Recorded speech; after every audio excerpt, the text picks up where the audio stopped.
Graças e paz, meus irmãos. Alegria estarmos juntos nesta noite para louvar a Deus, para bendizer o seu nome. Esse Deus maravilhoso que é digno do nosso louvor, da nossa adoração. Eu gostaria de convidá-los a abrirem suas Bíblias no Salmo 95. Salmo 95.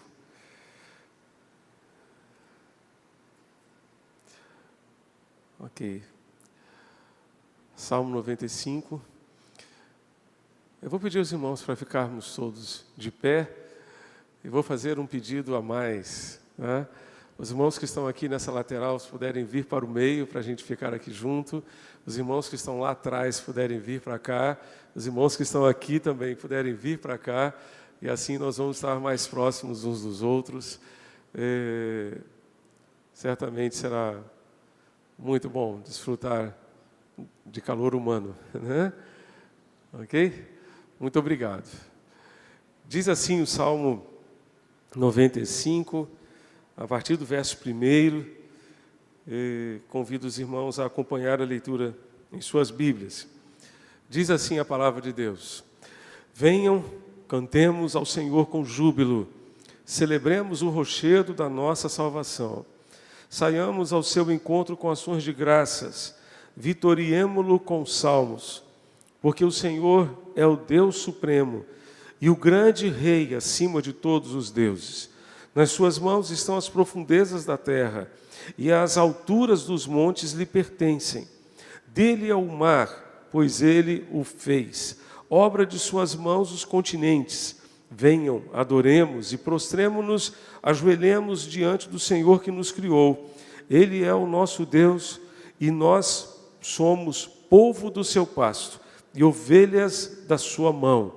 Hoje, se ouvirem a sua voz, não endureçam o coração como em Meribá, como naquele dia em Massá no deserto, quando os pais de vocês me tentaram, pondo-me à prova.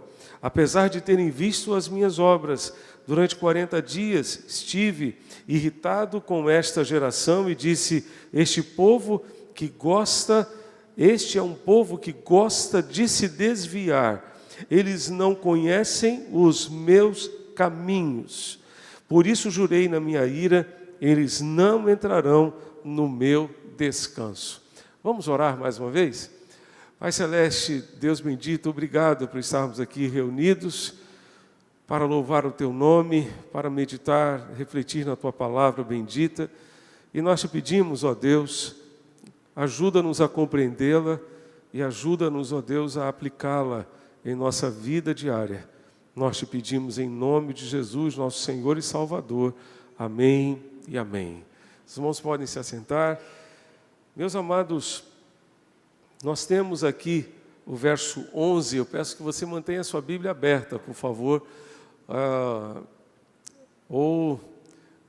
acessada, né? A sua Bíblia acessada no Salmo 95.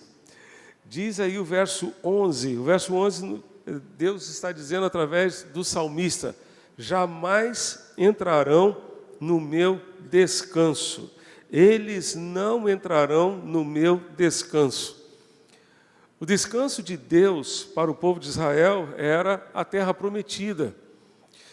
Para nós hoje simboliza as bênçãos de Deus, as bênçãos que Deus tem reservado para cada um de nós.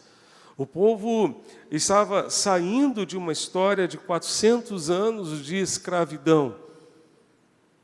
Tremendas lutas ali no Egito.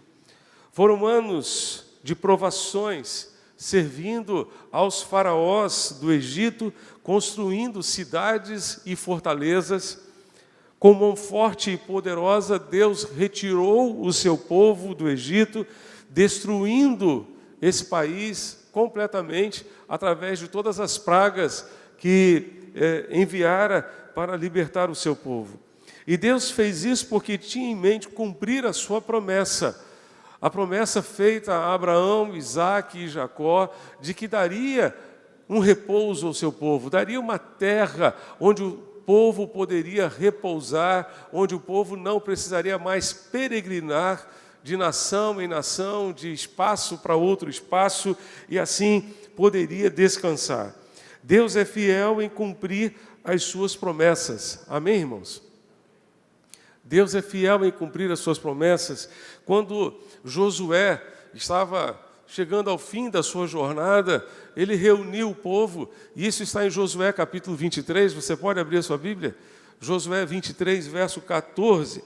Vejam só que palavra preciosa Deus ministrou ao povo de Israel através de Josué. Josué 23, 14 diz: eis que hoje sigo pelo caminho de todos os mortais, e vocês sabem de todo o coração, de toda a alma, que nenhuma só promessa falhou de todas as boas palavras que o Senhor, seu Deus, lhes falou, todas se cumpriram, nenhuma delas falhou. Que palavra maravilhosa, né, irmãos? Nenhuma promessa deixou de se cumprir, nenhuma promessa caiu por terra, nenhuma promessa falhou. Deus cumpriu a sua promessa. Interessante que Deus cumpriu a promessa com a geração seguinte. Não exatamente com os adultos que saíram do Egito. Os pais que saíram do Egito morreram e foram sepultados no deserto. Aquele deserto se tornou um grande cemitério. Um grande cemitério. Suficiente para sepultar uma geração inteira durante 40 anos. Somente os filhos de 20 anos para baixo, que eles disseram que não entrariam no descanso, que não entrariam na terra prometida, somente esses filhos de 20 anos para baixo é que entraram na terra prometida junto com Josué e Calebe. Junto com Josué e Calebe. Hoje Deus tem um outro repouso, um outro descanso para nós. Ele tem bênçãos maravilhosas para cada um de nós. E certamente tem reservado para nós um descanso eterno. Você deve se lembrar do último discurso de Jesus, registrado por João 14, 15, 16, depois a oração sacerdotal, a oração intercessória, em João 17. Ele começa o seu último discurso dizendo: não se turbe o vosso coração. Credes em Deus, crede também em mim. Na casa do meu Pai há muitas moradas. Se não fosse assim, eu teria dito: vou preparar-vos lugar. E de fato Jesus foi preparar lugar para cada um de nós, para que lá estivéssemos com Ele para sempre. E todos nós estamos caminhando na direção da eternidade e esperamos por esse grande dia em que estaremos com o Senhor para sempre, para sempre. É bem verdade que este mundo representa para nós um grande deserto que precisamos atravessar, mas a expectativa de Deus é que ninguém se perca, que todos se salvem, que todos cheguem à terra prometida, sãos e salvos, guardados e amparados pelo Senhor nosso Deus.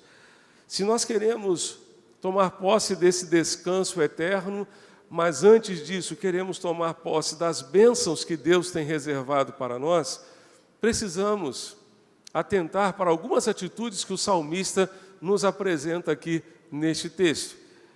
Primeiramente, você, para tomar posse das bênçãos de Deus, precisa adorá-lo. Precisa adorar o Senhor. O verso 6, você está comigo no verso 6? Diz assim: venham, adoremos e prostremo-nos, ajoelhemos diante do Senhor que nos criou. Venham e adoremos. Venham e adoremos. Isso me faz lembrar do primeiro mandamento. Primeiro mandamento: não terás outros deuses diante de mim. Deus, quando criou o ser humano, preparou na sua estrutura um lugar para Ele mesmo. Qualquer coisa que coloquemos no lugar que pertence a Ele, no nosso coração, constitui um outro Deus. Não se necessariamente uma imagem de um ídolo, Mas qualquer coisa que nós coloquemos no lugar que foi reservado por Deus no nosso coração, representará um ídolo. A Bíblia nos fala que o jovem rico se aproximou de Jesus e certamente ele se orgulhou de poder dizer a Jesus: todos esses mandamentos que tu citaste, eu tenho guardado desde a minha infância. Mas ele havia se esquecido do primeiro mandamento: não terás outros deuses diante de mim. Especialmente porque, para ele, o dinheiro havia se tornado seu Deus. Havia se tornado um ídolo e havia ocupado o lugar de Deus na sua vida, por isso ele se retirou triste da presença de Jesus. Quantas e quantas pessoas saíram felizes, alegres, cantando, louvando, pulando da presença de Jesus, mas aí ele saiu triste, não porque ele tinha muitos bens, mas especialmente porque ele não queria abrir mão dos seus bens, porque os seus bens representavam para ele o seu ídolo, o seu Deus. A Bíblia diz que Demas, Paulo se refere a Demas, seu companheiro de ministério, que o abandonara no final da sua vida. Está lá no capítulo 4 da segunda carta de Paulo a Timóteo. Demas me abandonou, tendo amado o presente século. O mundo se tornou para Demas um ídolo. Então, por isso, ele abandonou Paulo e abandonou o caminho do Senhor. Em todo o universo só existe lugar para o único Deus vivo e verdadeiro, e no nosso coração também só existe lugar para esse Deus maravilhoso. E Deus requer de mim e de você não apenas fidelidade, mas exclusividade. Exclusividade. Deus não aceita um coração dividido. Vinde, adoremos. Adoremos com o coração inteiro, não com o coração pela metade, não com o coração dividido. Não há como adorar a Deus e ao mesmo tempo adorar outros deuses. Não há como adorar a Deus e adorar a si mesmo. E adorar a si mesmo ou qualquer outra coisa que venhamos a erguer como ídolos diante de nós.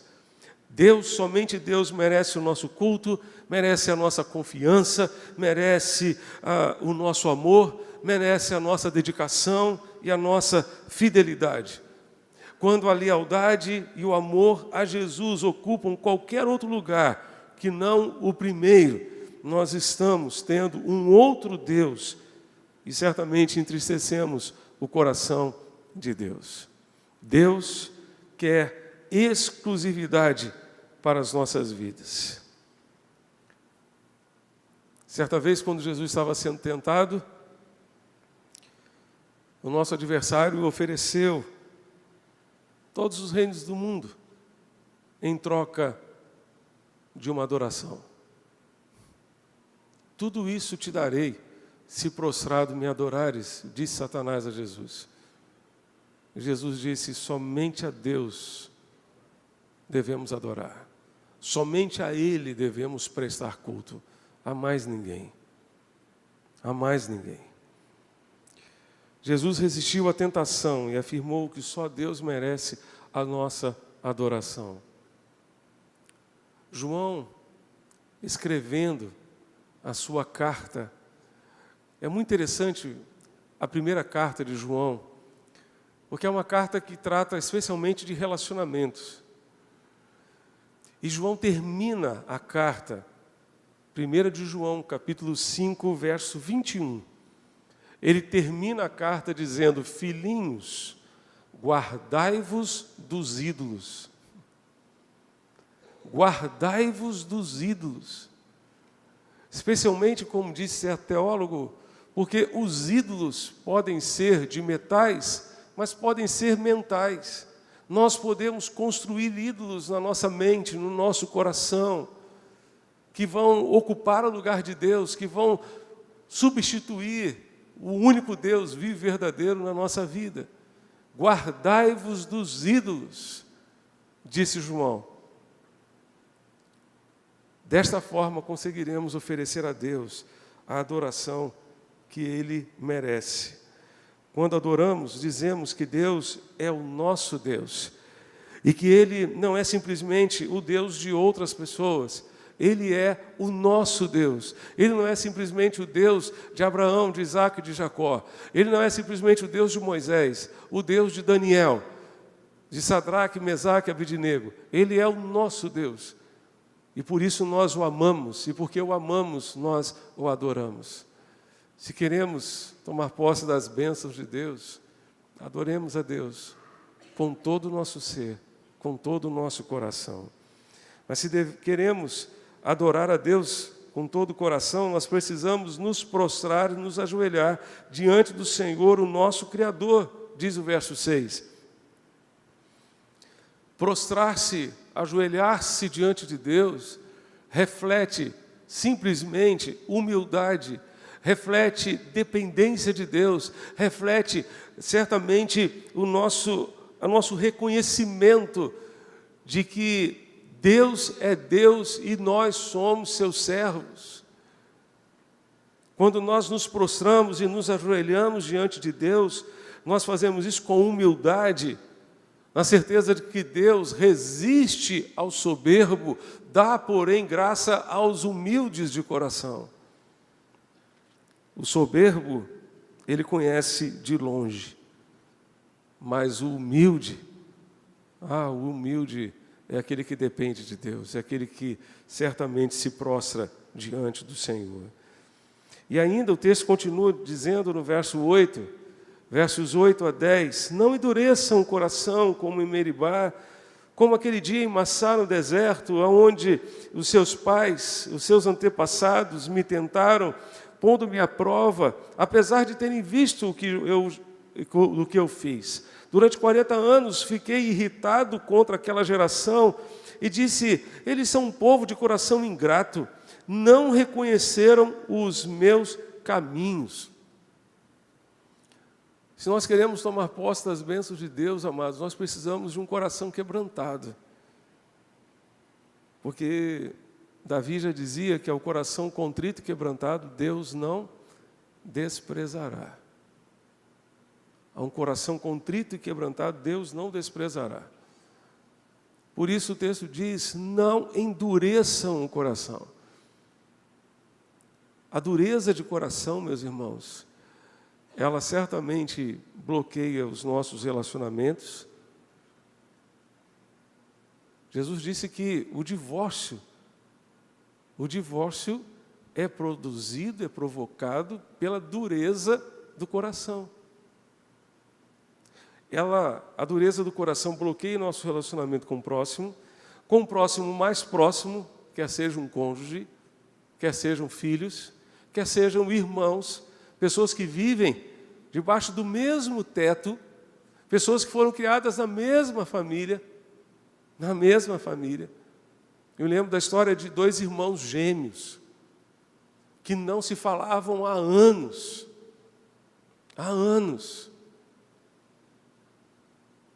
E brigaram feio e se distanciaram.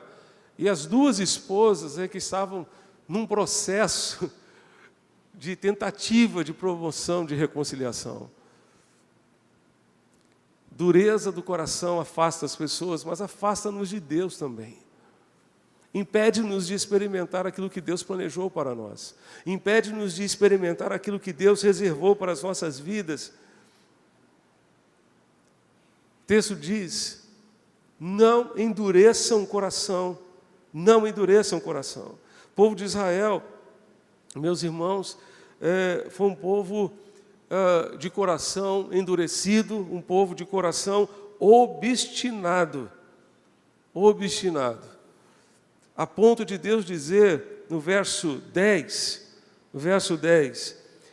este é um povo que gosta de se desviar.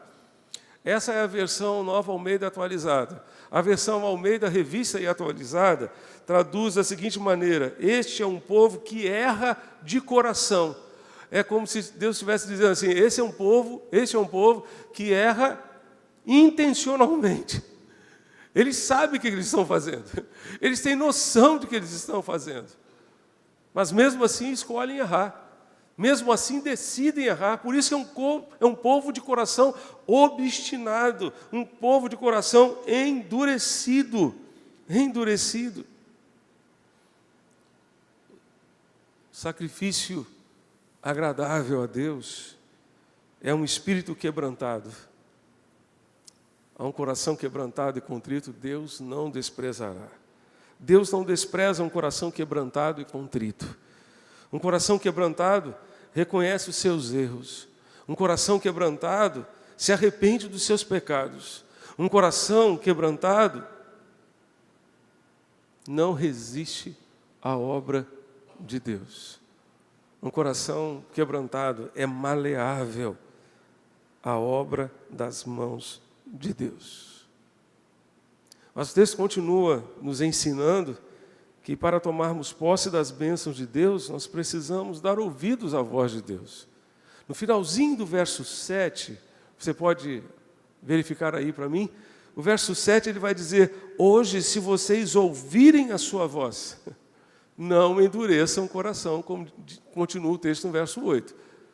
Se nós ouvirmos a voz de Deus, meus irmãos, o que é que a gente faz quando a gente ouve a voz de Deus? Não é simplesmente a voz de um amigo, de uma pessoa próxima, não é simplesmente a voz de um parente, mas o que é que a gente faz quando a gente ouve a voz de Deus? Ali no deserto, o povo de Israel ouviu a voz de Deus muitas vezes, entretanto o povo não quis atentar para o que Deus tinha a lhe dizer, não quis atentar para o que Deus estava dizendo. Deus ainda hoje, de muitas maneiras, tem procurado falar aos nossos corações. Temos dado ouvido a Ele. Os irmãos se lembram daquela frase que se repete nas 7 cartas do Apocalipse, Apocalipse 2 e 3, quem tem ouvidos, ouça o que o Espírito diz às igrejas. Ainda hoje Deus quer falar, quer ministrar ao nosso coração. Precisamos atentar para aquilo que Ele tem a nos dizer. Precisamos atentar para aquilo que Ele está tentando, procurando nos dizer, porque certamente fará diferença na nossa vida. E se queremos tomar posse das bênçãos de Deus, precisamos confiar as nossas vidas aos seus cuidados. O verso 7 nos diz: Ele é o nosso Deus, e nós somos o povo do seu pastoreio, o rebanho que Ele conduz. O salmista descreve aqui o relacionamento de pastor e ovelha. Pastor e ovelha. Isso nos faz lembrar do Salmo 23. Os irmãos podem recitar comigo o Salmo 23? Vamos tentar? Se você tiver alguma dificuldade, pode abrir a sua Bíblia, não tem problema algum. Não tem problema algum. Mas o texto diz, vamos lá? O Senhor é o meu pastor, nada me faltará. Deitar-me faz em verdes pastos. Guia-me mansamente às águas tranquilas, refrigera a minha alma. Guia-me pelas veredas da justiça, por amor do seu nome. Ainda que eu andasse pelo vale da sombra da morte, não temeria mal algum, porque tu estás comigo. A tua vara e o teu cajado me consolam. Preparas uma mesa perante mim, na presença dos meus inimigos. Unges a minha cabeça com óleo, o meu cálice transborda. Certamente que a bondade e a misericórdia me seguirão todos os dias da minha vida, e habitarei na casa do Senhor por longos dias. O Senhor é o meu pastor, nada me faltará. Ele é o nosso Deus, e nós somos povo do seu pastoreio, o rebanho que Ele conduz. As ovelhas que estão nas suas mãos. Somos povo do seu pasto e ovelhas da sua mão. E Jesus disse: eu sou o bom pastor. E o bom pastor dá vida pelas suas ovelhas. As minhas ovelhas, eu as tenho nas minhas mãos, e das minhas mãos ninguém as arrebatará. Você quer tomar posse das bênçãos de Deus? Confie a sua vida aos cuidados desse pastor. Aos cuidados desse pastor, que está com você o tempo todo. O tempo todo. Sabe por quê? Guarde isso, meu irmão. Nós não somos capazes de cuidar de nós mesmos. A ovelha, aquele animal tão fofinho, né? Tão fofinho. A ovelha não tem capacidade de cuidar de si mesma. Ela precisa dos cuidados de um pastor. Assim como eu e você precisamos dos cuidados do Supremo Pastor, que é Deus. Assim como cada um de nós dependemos dos cuidados de Deus. E precisamos desses cuidados para sobreviver neste mundo. E por isso precisamos confiar a nossa vida aos cuidados do Senhor. Você deseja tomar posse de tudo aquilo que Deus tem preparado para você? Adore o Senhor. Prostre-se diante dEle. Prostre-se diante dEle. Permita que Ele quebrante o seu coração. Permita que Ele quebrante o seu coração. Esteja atento à sua voz. Esteja atento àquilo que Ele tem a lhe dizer. E deixe o Senhor, o bom pastor, pastorear você, pastorear a sua vida. Vamos orar? Feche os seus olhos nesse momento. Vamos falar com o Senhor.